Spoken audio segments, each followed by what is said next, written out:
Bonjour à toutes et à tous, je suis Flamme, en direct de la Paris Games Week, en compagnie de deux grands casteurs français, Chips et Noah. Messieurs, est-ce que vous allez bien? Bah ça va super, premier jour de Paris Games Week. Qu'est-ce qui vous amène justement à cette Paris Games Week? Alors dans un premier temps, Leipzig, la finale de Leipzig League qui vient d'avoir lieu entre Bordeaux et Lille, donc tournoi universitaire, en BO1, trop court malheureusement, mais c'est un joli match. Et dans un deuxième temps, on va se faire ouvrir en deux, vendredi sur World of Tanks.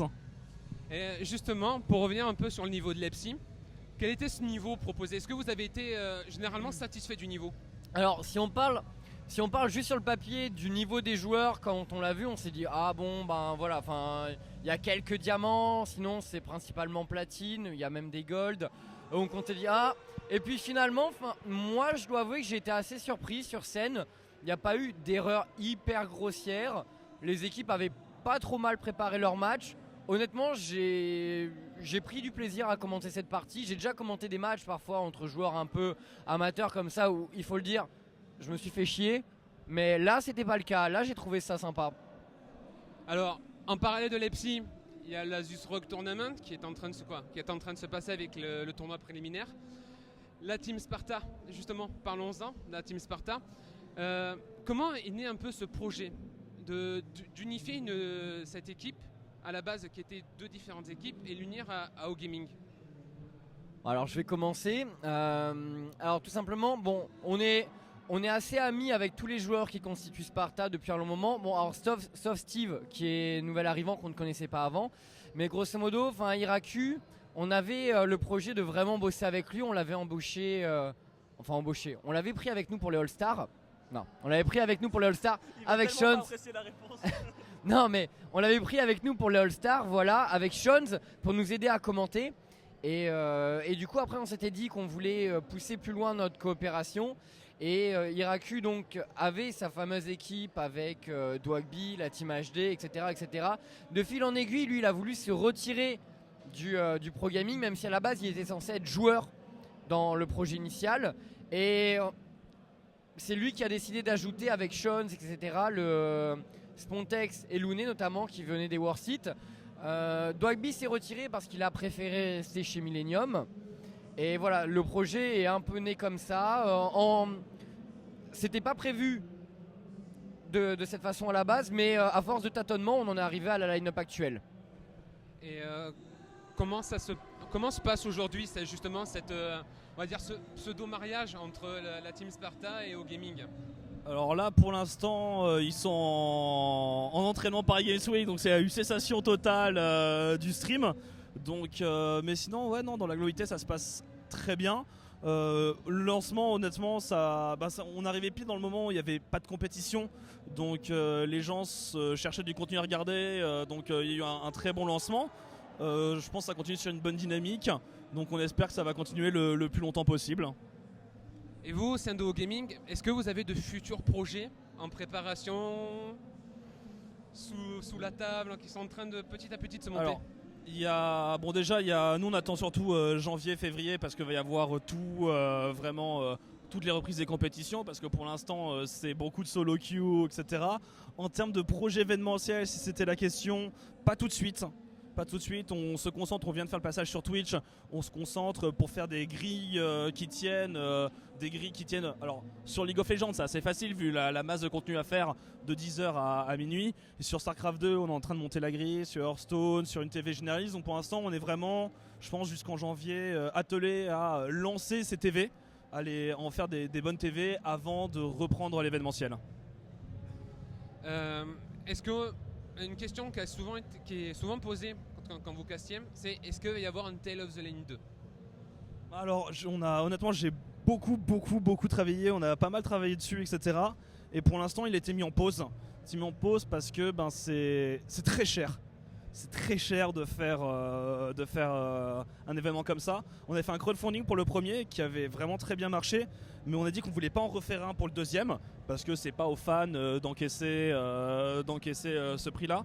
Et honnêtement, pour l'instant, ça coûte trop cher pour qu'uniquement avec nos épaules on puisse le tenir. Donc on attend, on fait mûrir le projet. On a pas mal de formats de compétition que l'on a en tête, mais ouais, c'est pas tout de suite. Justement, on va parler un peu de la scène compétitive. Je veux dire, cette intersaison est un peu folle au niveau transfert. Avec la mise en place de nouvelles règles au niveau de la Corée, l'Europe, les États-Unis. Comment vous, en tant que Castor, vous voyez ça? J'ai envie de dire, enfin on a une véritable intersaison très mouvementée. Comme je dis souvent, à la base, j'aime beaucoup le foot et j'ai toujours apprécié comme ça suivre les périodes de mercato notamment. Et là je trouve que sur League of Legends ça y ressemble énormément. Enfin on a des transferts de Coréens notamment en Europe. Enfin, ça bouge beaucoup, même si Riot a décidé de limiter un peu les choses histoire que ce soit pas non plus totalement n'importe quoi. Mais il y a une grosse refonte. Et du coup, ce que j'apprécie beaucoup, c'est que j'ai l'impression qu'on continue à évoluer vers des règles saines, on va dire, de ligue au niveau mondial et vers une uniformisation. Et je pense que ça peut caler dans le sens d'un e-sport développé qui parle peut-être à un public qui est moins intéressé à la chose. Parce que quand on se dit, oh, il y a un tournoi là, il y a un tournoi là, il y a un tournoi là, c'est quoi les règles? Ben, si, ça, si, ça, si. La personne qui y connaît rien, elle va se dire ah ouais, mais je comprends pas très bien comment on fait pour couvrir ça, enfin c'est quoi la logique. Tandis que s'il y a une véritable uniformisation, ça parle beaucoup plus, ça fait plus crédible. Et avec cette période du mercato qui agite un peu les esprits, en fait je trouve ça vraiment très sympa. Et du coup ça crée énormément d'engouement, je trouve, pour la saison prochaine. Alors est-ce que vous pensez tous les deux que justement avec ces nouvelles règles et cet afflux de transferts qui vient surtout de Corée va pouvoir donner sa chance aux équipes européennes, américaines d'aller un peu plus loin au Worlds qu'on a pu voir par rapport à cette saison, quoi? Il y a du boulot, en effet je pense que ça peut apporter que du bon d'avoir des Coréens. Les États-Unis, on a pu voir déjà honnêtement une très nette progression du niveau. Donc j'espère qu'en Europe ça va amener ça, notamment les deux Coréens, mais aussi par exemple des nouvelles têtes, parce qu'il faut voir qu'entre le printemps et l'été c'était les mêmes équipes, il n'y a pas eu de mouvement du tout et c'était très stagnant. On a vu que d'ailleurs la méta n'a pas évolué du tout et là les Européens sont arrivés aux Worlds et avec une méta qui n'était pas la bonne, donc ils ont dû tout réapprendre un mois avant le début. Et on en avait parlé un peu avec Soaz, il a dit mais le truc c'est qu'on a copié un style et on l'a maîtrisé moins bien, et tant qu'à faire autant garder notre style de jeu et essayer de le perfectionner et de les prendre sur un autre terrain qu'ils ne connaissent pas vraiment. Mais ça a vraiment pas du tout marché. Je pense qu'il y a aussi plus de travail à l'année. C'est là où alors moi je mets un point noir par rapport à ce que dit Chips sur les changements. Pour moi la Corée avait un format de tournoi qui obligeait les équipes à s'entraîner beaucoup. Parce que tu n'avais pas le droit d'avoir un coup de mou. Tu as un coup de mou pendant les poules, tu as un coup de mou pendant les quarts, c'est éliminatoire, tu t'en vas. Alors que le fait d'avoir une saison, on le sait, les joueurs l'ont dit à plusieurs reprises, c'est qu'il y en a, ou soit ils se mettent bien au début, ou soit ils se mettent bien à la fin. Et il y a une sorte de ventre mou de la saison où les joueurs bossent pas tant que ça, etc. Et je trouve ça dommage qu'il y ait Alors il y a des changements qui ont été faits, pas de Super Week, des playoffs plus longs.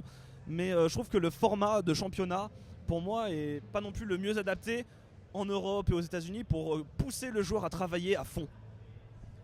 Justement, on va parler peut-être d'un sujet, pas qui fâche, mais qui interpelle en ce moment énormément le web. C'est le carry-class au niveau Fnatic. Est-ce que vous pensez que ce transfert-là, le départ de Tabs, donc, qui a été amené à partir de l'Alliance, et ce fameux rumeur donc, de l'arrivée de Reckless, est-ce que vous pensez que ça apporte du bon au niveau des équipes européennes ou alors ça va mener à un certain conflit? J'ai envie de dire, moi ça me choque pas dans le sens où, dans tous les cas, quand une discipline ou un sport grandit, il y a forcément ce genre de situation qui arrive. J'ai envie de dire, ça fait partie du jeu. Donc Reckless il est pressenti chez SK, chez Alliance, à Tatooine, enfin on sait pas où il va aller. Ça se trouve il va créer un truc, vraiment c'est le gros mystère. Donc moi je trouve ça sympa parce que au moins on n'a pas le temps de tous les jours quand on va sur les sites de news, sur Reddit, c'est l'ébullition permanente. Et je trouve ça important parce que ça maintient une certaine cohésion autour de l'e-sport LoL. Parce qu'il faut bien quelque chose pour que les gens continuent à s'y intéresser quand il n'y a plus de matchs ou autre. Donc on attend tous le retour de la saison compétitive. Et du coup on se raccroche à toutes ces rumeurs. Je trouve que ça fait partie du jeu. Voilà, donc moi ça me dérange pas. Et voilà, on verra bien où Reckless ira. Moi je lui souhaite le meilleur dans tous les cas. Bon, en tout cas merci messieurs pour cette petite interview. Une petite question troll. Sparta en finale de la Lusrog.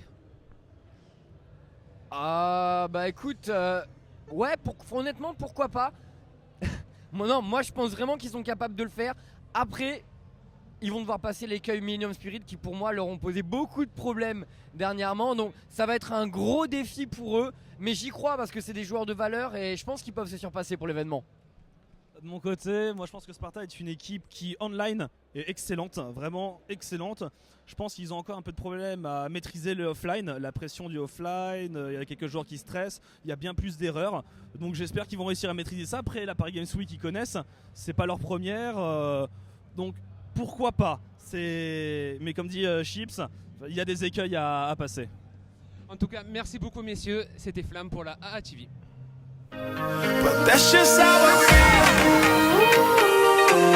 But that's just how I feel. That's just how I feel.